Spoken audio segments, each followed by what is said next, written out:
एक गांव था, नाम था ढोलकपुर। बड़ा ही शांत और छोटा सा गांव था। वहां के लोग सीधे सादे और मेहनती थे।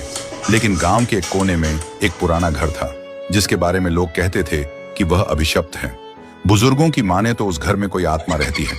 कहते हैं कई साल पहले एक औरत जिसका नाम चंपा था, इस घर में उसकी मौत हो गई।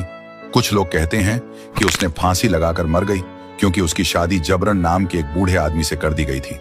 तभी से गांव वालों ने उस घर को बंद कर दिया। लेकिन हर पूर्णिमा की रात को एक औरत की रोने की आवाज आती थी। कई बार किसी ने उस औरत को सफेद पोशाक में देखा। एक दिन गांव का एक नया लड़का अर्जुन, जो इन बातों को अंधविश्वास मानता था, उसने ठान लिया कि वह उस घर के पास रात बिताएगा। उस रात पूर्णिमा थी। अर्जुन ने टॉर्च ली और घर के पास जाकर बैठ गया। शुरू में सब ठीक था, लेकिन आधी रात होते ही अचानक ठंडी हवा चलने लगी।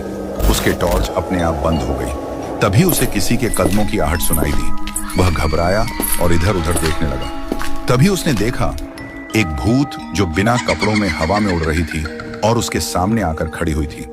उसके बाल खुले थे और चेहरा साफ नहीं दिख रहा था। अर्जुन ने कांपते हुए पूछा, कौन हो तुम? औरत ने धीरे धीरे सिर उठाया और उसने बोला, मैं चंपा हूं, मुझे मार दिया गया है। मुझे एक बुढ़े के साथ जोर जबरदस्ती करके शादी कर दिया गया था और उसे बुढ़े ने मुझे मार दिया। और अंत में कहा, मुझे न्याय चाहिए। और उसके बाद चंपा वहां से चल पड़ी। अर्जुन बेहोश हो गया और सुबह तक वह बेहोश पड़ा था। जब उसका होश आया तो देखा सुबह हो गया था। गांव वाले उसे बेहोशी देखकर उसके पास आया और पूछा कि क्या हुआ। रात में हुई पूरी घटना सबको बोल दिया।